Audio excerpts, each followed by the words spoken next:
Assalamualaikum warahmatullahi wabarakatuh. Selamat siang dosen penguji dan guru pamong pembimbing. Saya mahasiswa PPG Daljab Angkatan 2 tahun 2020 LPTK Universitas Pendidikan Indonesia Bandung. Nama Niti Asriani, nomor PPG 201 501 642 492. NIM PPG 2011592.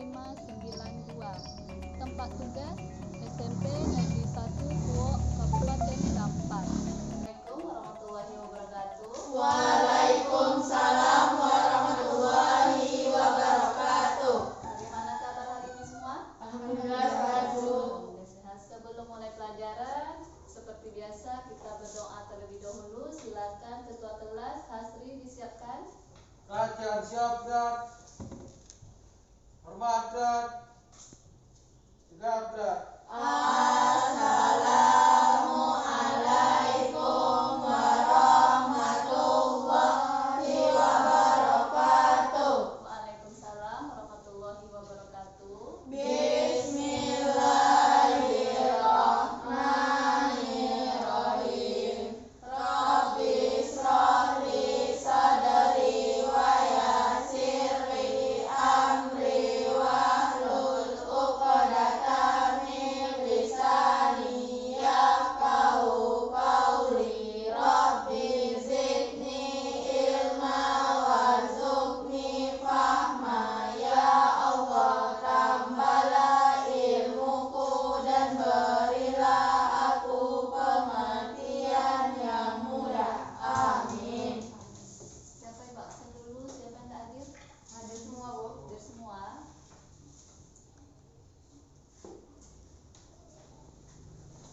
Ya, sebelum kita mulai pelajaran yang selanjutnya, sebelum kita mulai materi selanjutnya, siapa yang masih ingat pelajaran kita minggu lalu? Saya, Bu. Ya, silakan Edmi. Dampak positif globalisasi, Bu. Dampak positif globalisasi. Minggu lalu kita sudah belajar mengenai dampak positif globalisasi. Siapa yang masih ingat dampak positif globalisasi? Saya, Bu. Silakan Suci. Berkembangnya iptek, berkembangnya perekonomian, dan berkembangnya dunia pariwisata. Dampak positif globalisasi yang pertama, berkembangnya ilmu pengetahuan dan teknologi. Contohnya HP yang kalian pakai itu merupakan berkembangnya iptek. Kemudian berkembangnya perekonomian, dan yang terakhir berkembangnya dunia pariwisata.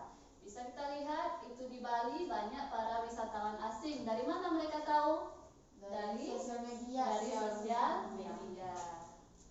Sekarang kita masuk materi selanjutnya, yaitu dampak negatif globalisasi. Nah, untuk materi ini ada beberapa tujuan pembelajaran yang harus kita capai. Yang pertama, menganalisis dampak paham demoralisasi dalam kehidupan bangsa Indonesia dengan tepat. Yang kedua, mendeskripsikan upaya menghadapi demoralisasi dengan benar. Yang ketiga, menganalisis dampak kesenjangan sosial ekonomi masyarakat Indonesia dengan tepat. Dan yang keempat, mendeskripsikan faktor penyebab kesenjangan sosial ekonomi dengan benar. Kemudian kita nanti melakukan diskusi. Untuk kawan diskusinya masih kawan yang lama, masih ingat kan? Masih. Oke. Kemudian Ibu juga nanti mengambil penilaian sikap, penilaian pengetahuan, dan penilaian keterampilan. Untuk penilaian sikap nanti Ibu nilai kalian selama kita belajar. Kemudian untuk pengetahuan nanti dikasih soal, dan untuk keterampilan Ibu lihat dari kalian diskusi. Apakah aktif, apakah bisa berkomunikasi dengan benar, di situ Ibu akan mengambil nilainya. Dan sekarang kita masuk materinya, yaitu dampak negatif globalisasi. Silakan kalian amati gambar. Ini gambar apa nih, Hasri? Orang tawuran, Bu. Orang tawuran antar anak sekolah. Kemudian yang kedua gambar apa nih Erni? Perbedaan rumah orang kaya dengan orang miskin, Bu. Perbedaan rumah orang kaya dengan orang miskin atau lebih dikenal dengan kesenjangan sosial ekonomi. Dan kalian sudah tahu ini gambar, kemudian mulailah memikirkan apa pertanyaan yang akan kalian munculkan nanti. Rumuskan beberapa pertanyaan mengenai gambar yang kalian amati. Ya, kita lanjut. Sekarang ibu ingin tanya, pernah kalian cabut atau bolos saat sekolah? Pernah, Bu. Pernah? Pernah. Pernah melawan sama orang tua? Pernah. Berarti kalian sudah melakukan salah satu contoh demoralisasi. Kalian sadari kalian sudah pernah melakukan tindakan demoralisasi. Sekarang kita bahas apa itu demoralisasi. Masuk kita dampak negatif. Yang pertama, demoralisasi. Demoralisasi adalah menurun atau merosotnya akhlak atau moral seseorang. Ciri dari penurunan moral ini salah satunya ditunjukkan dari perilaku masyarakat yang bertentangan dengan norma-norma yang berlaku. Contoh tadi Abdi bilang apa nih? Cabut atau bolos sekolah. Kemudian apa lagi contohnya tadi Nora? Melawan kepada orang tua. Melawan kepada orang tua. Itu contoh demoralisasi. Kemudian ada beberapa indikasi atau yang menunjukkan suatu bangsa mengalami gejala demoralisasi. Yang pertama, coba dibacakan Zira, apa yang pertama? Kuantitas dan kualitas kriminalitas sosial semakin meningkat, seperti pencurian, pembunuhan, perampokan. Yaitu kuantitas dan kualitas kriminalitas sosial semakin meningkat. Contohnya pencurian, pembunuhan, perampokan, itu sering kita dengar di televisi. Kemudian yang kedua, terjadinya kerusuhan yang bersifat anarkis, seperti membakar rumah, merusak fasilitas umum, penjarahan, dan lain sebagainya. Yang ketiga, konflik sosial semakin marak, baik vertikal maupun horizontal. Dan yang keempat, ini sudah biasa kita dengar sekarang, yaitu tindak korupsi merajalela. Yang kelima, meningkatnya jumlah pemakai dan pengedar narkoba di kalangan masyarakat. Dan yang keenam, pergaulan bebas semakin merajalela.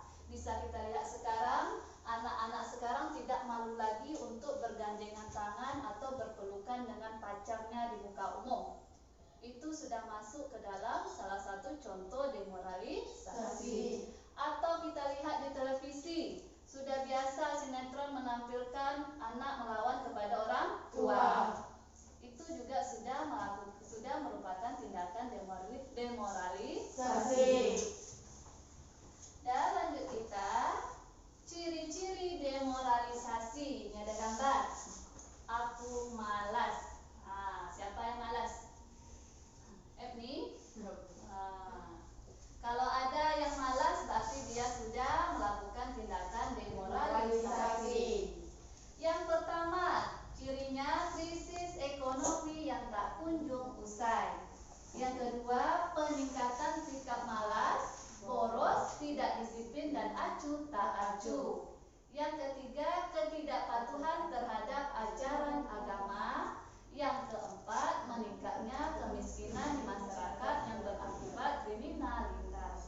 Kalau tingginya tingkat kemiskinan, otomatis tingkat kriminalitas juga akan tinggi. Ya, lanjut. Ada beberapa penyebab demoralisasi. Dia ada 3. Ada penyebab di masyarakat, ada penyebab di keluarga, dan ada penyebab di pemerintah. Sekarang kita masuk penyebab yang pertama, yaitu penyebab di masyarakat. Yang pertama, krisis ekonomi yang berkepanjangan. Yang kedua, pertumbuhan penduduk yang relatif tinggi. Yang ketiga, meningkatnya kemiskinan. Yang keempat, keengganan memahami dan mendalami serta melaksanakan ajaran-ajaran agama. Apa contohnya? Niza, Emi Sering meninggalkan sholat, Bu. sering meninggalkan sholat. Kemudian yang kelima adanya sikap-sikap negatif, dan yang terakhir akibat pergaulan bebas. Itu beberapa penyebab demoralisasi di masyarakat. Lanjut kita penyebab yang kedua di pemerintah. Yang pertama, menurunnya kewibawaan pemerintah. Berarti masyarakat mulai tidak percaya kepada pemerintah.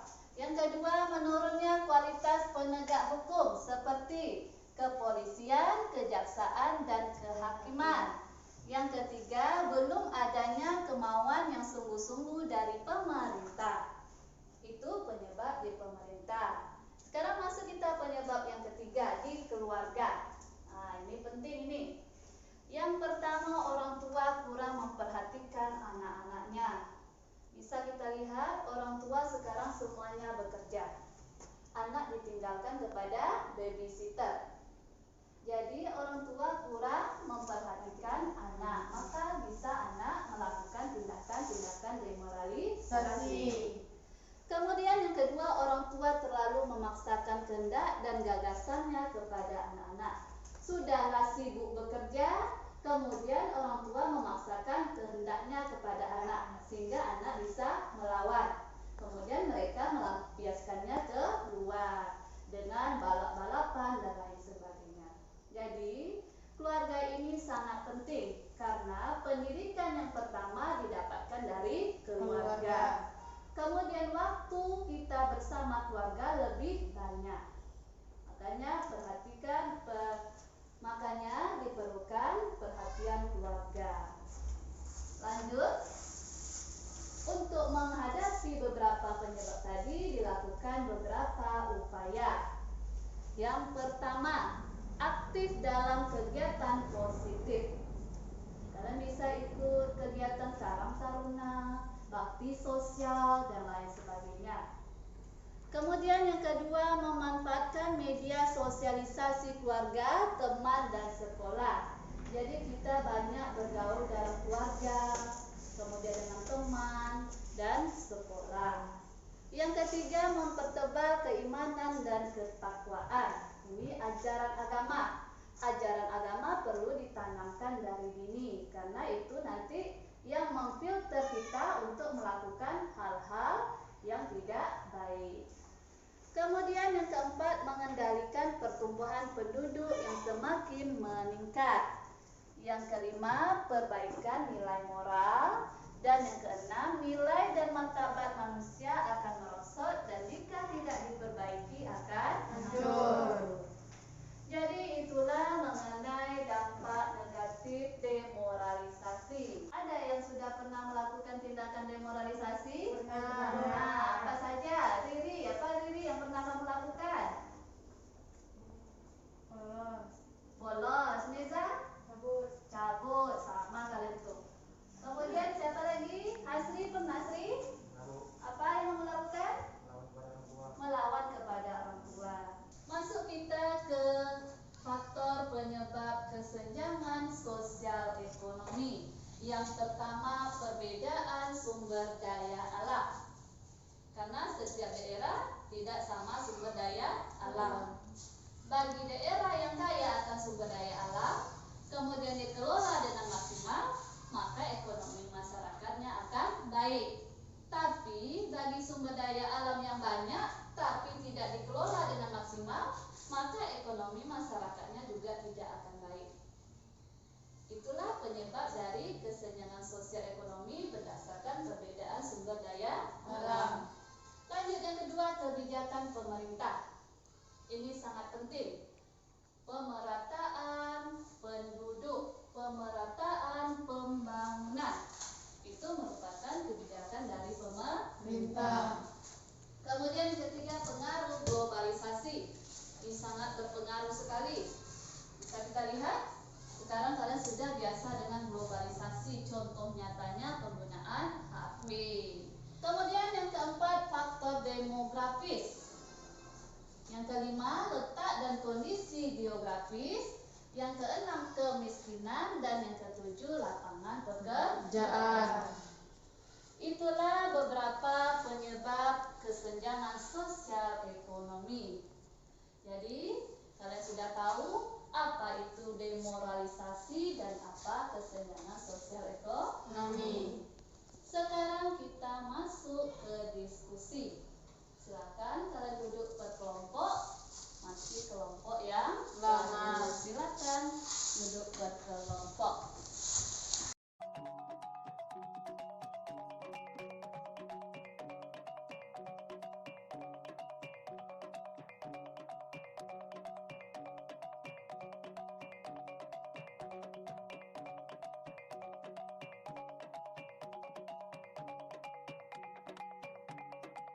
Dan sekarang Ibu bagikan LKPD. Kemudian nanti kalian tuliskan pertanyaan yang kalian buat tadi ke dalam LKPD yang Ibu bagikan. Di sini Ibu akan menilai penilaian keterampilan. Bagaimana nanti kalian dalam berdiskusi. Ya, kemudian Ibu kasih waktu sekitar 20 menit. Silakan dikerjakan secara kelompok.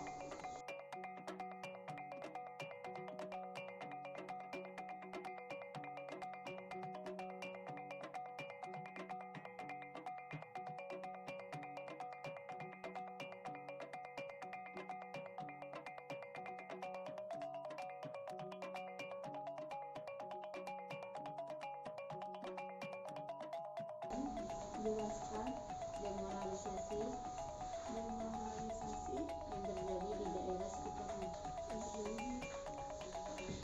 yang terjadi di daerah sekitarmu.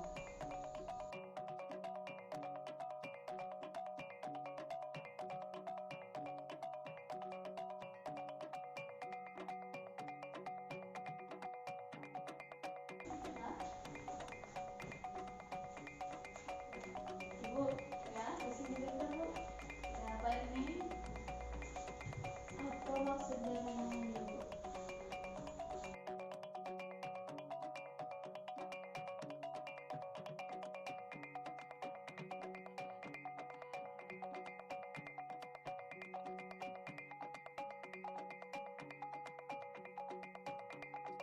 Sudah siap semua? Ya, Ya, Bu.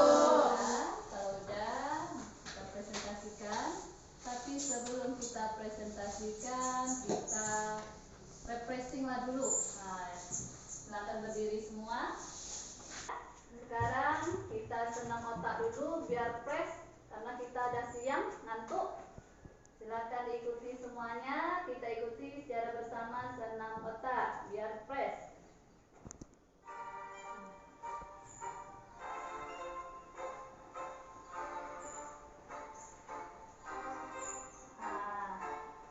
Kalau bisa ikuti pasti bekerja otak kanan dan otak kirinya. Ikuti. Tidak apa-apa salah, ikuti. Nanti bisa betul. Gantian jempol sama kelingking tuh sama-samaan. Nah.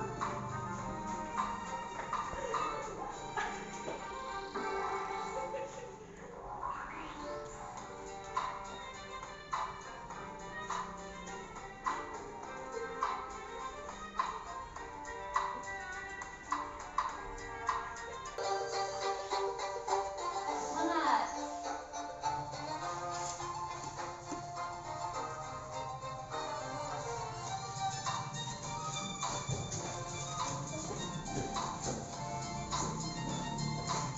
Pegang hidung sebelah, telinga sebelah.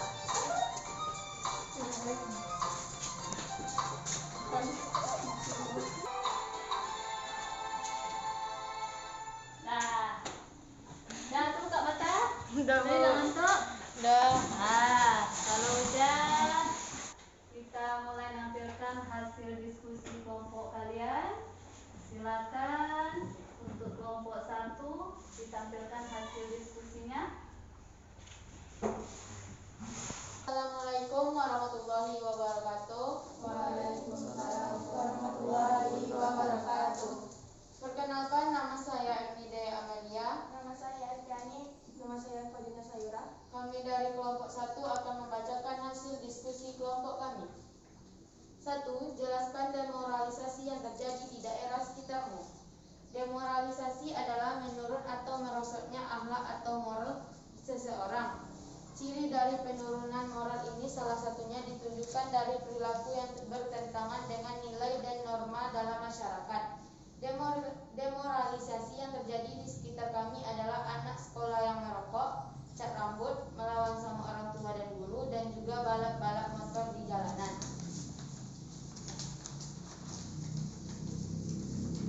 2. Sekelompok anak sekolah yang masih memakai seragam sekolah ketahuan merokok. Menurut pendapatmu, apa upaya yang harus dilakukan untuk mencegah kejadian tersebut? Berdasarkan hasil diskusi kelompok kami, dari gambar di atas, upaya yang harus dilakukan salah satunya adalah pentingnya peran keluarga dan sekolah, di mana keluarga harus berperan aktif dalam mendampingi dan membimbing anak supaya berperilaku baik dan tidak melakukan hal-hal yang tidak baik seperti merokok. Kemudian sekolah juga berperan dalam membina peserta didik dengan memberikan ilmu-ilmu yang sesuai dengan norma-norma dan tidak terjerumus ke perilaku demoralisasi. Itulah tadi hasil diskusi kelompok kami. Lebih dan kurang kami mohon maaf. Assalamualaikum warahmatullahi wabarakatuh. Waalaikumsalam warahmatullahi wabarakatuh. Terima kasih. Sekarang silakan maju kelompok 2.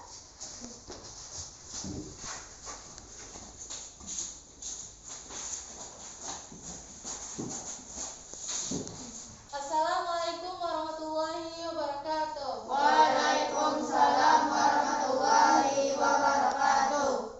Kami dari kelompok 2 akan membacakan hasil diskusi kami. Perkenalkan, nama saya Hiriati. Nama saya Fazira. Dan saya akan membacakan hasil diskusi kami. Jelaskan apa yang dimaksud dengan kesenjangan sosial ekonomi. Kesenjangan sosial ekonomi adalah perbedaan yang tajam antara satu kelompok dengan kelompok lain dalam bidang sosial dan ekonomi. Dalam gambar di atas, terlihat dengan jelas perbedaan yang kaya dengan yang miskin, di mana orang kaya mereka mempunyai fasilitas yang lengkap, sedang orang miskin untuk tetap tinggal saja mereka tinggal di permukiman kumuh. Demikianlah hasil diskusi kami. Assalamualaikum warahmatullahi wabarakatuh. Waalaikumsalam warahmatullahi wabarakatuh. Sekarang silakan maju kelompok 3. Silakan maju kelompok 3, bacakan hasil diskusinya.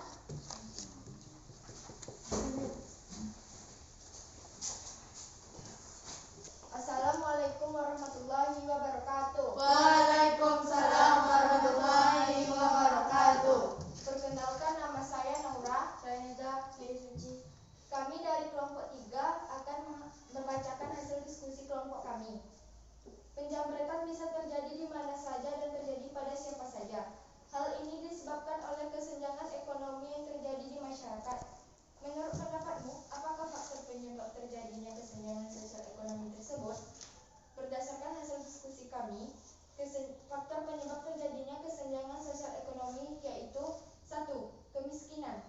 Budaya kemiskinan bukanlah hanya merupakan adaptasi terhadap seperangkat syarat-syarat objektif dari masyarakat yang lebih luas.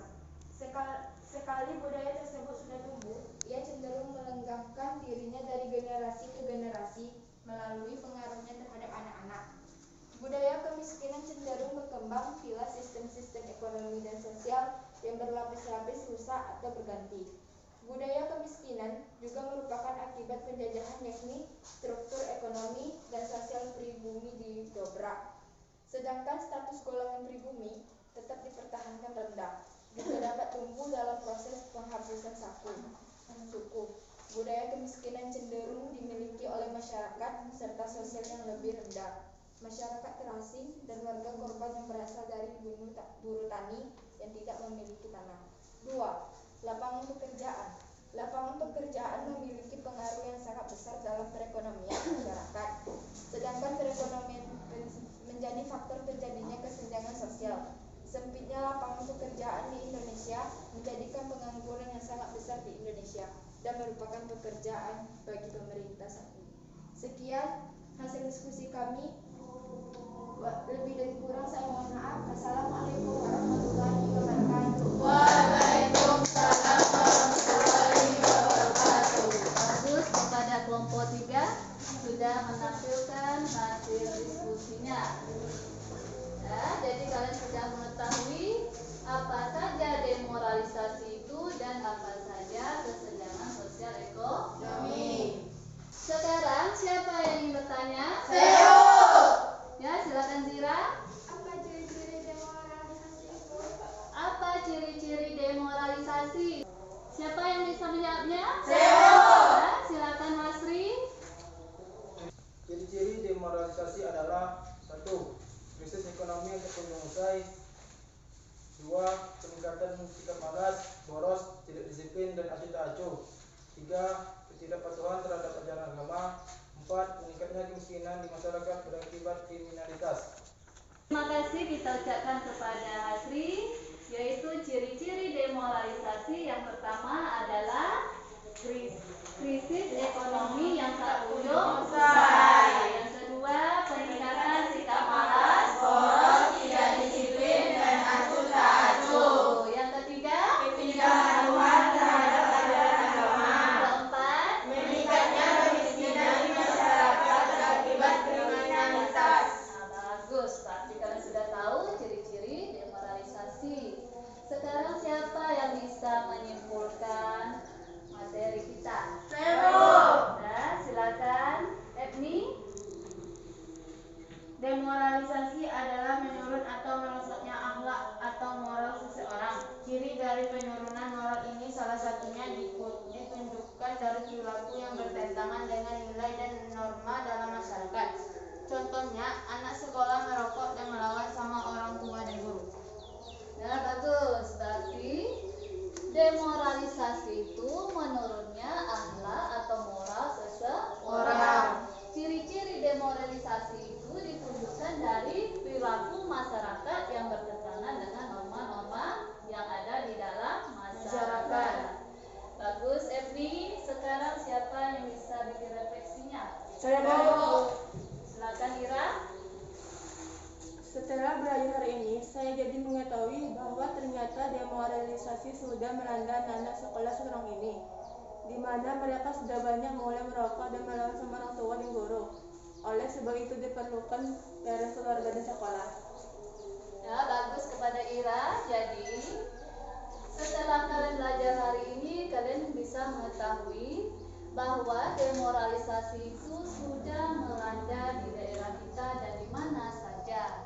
Dan tanpa kalian sadari, kalian juga sudah melakukan beberapa tindakan demoralisasi. Contohnya, melawan kepada orang tua. Kemudian sekolah, ada yang bolos, ada yang terlambat masuk, ada yang melawan sama orang tua. Itu juga masuk ke dalam tindakan demoralisasi. Dan sekarang kita sudah selesai diskusi. Sekarang silakan kembali ke bangku masing-masing.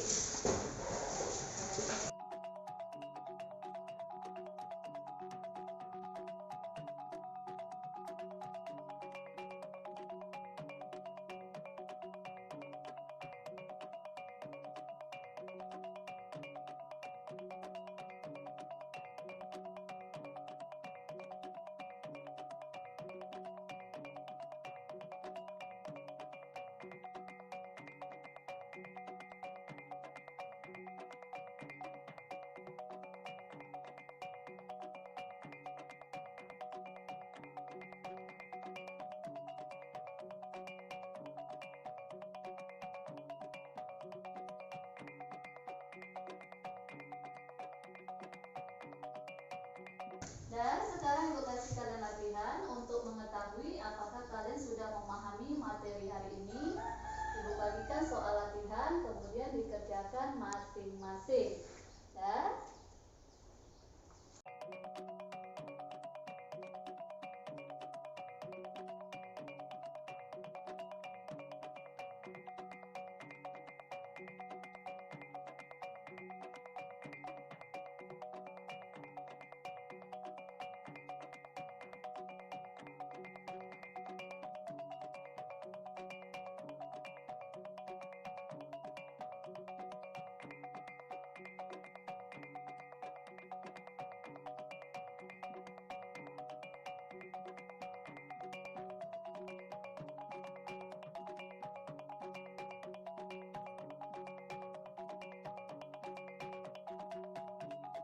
Siap? Boleh silakan dikumpulkan.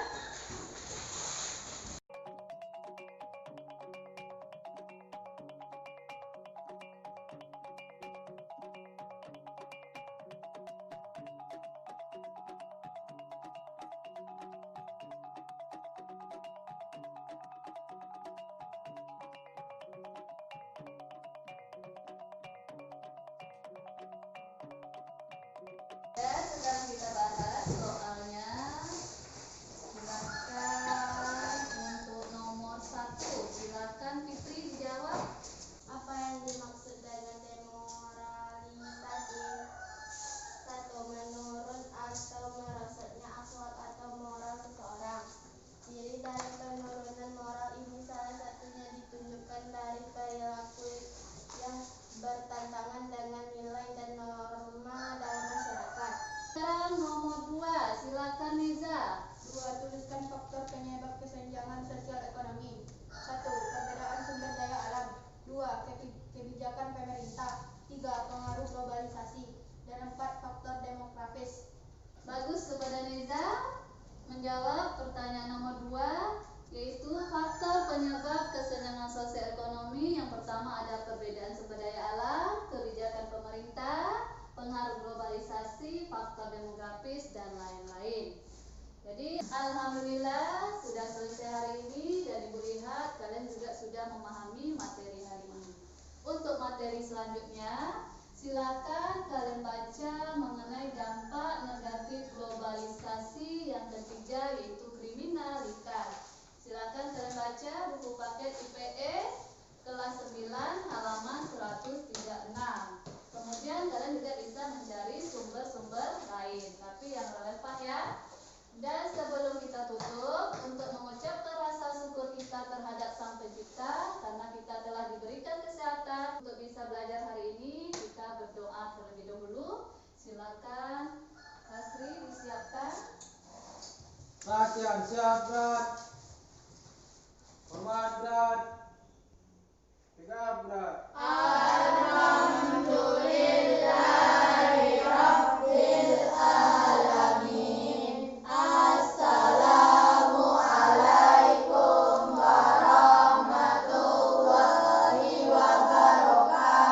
Waalaikumsalam warahmatullahi wabarakatuh. Sebelum kita pulang, Ibu ingatkan di masa pandemi ini kita tetap mengikuti protokol kesehatan, keluar memakai masker dan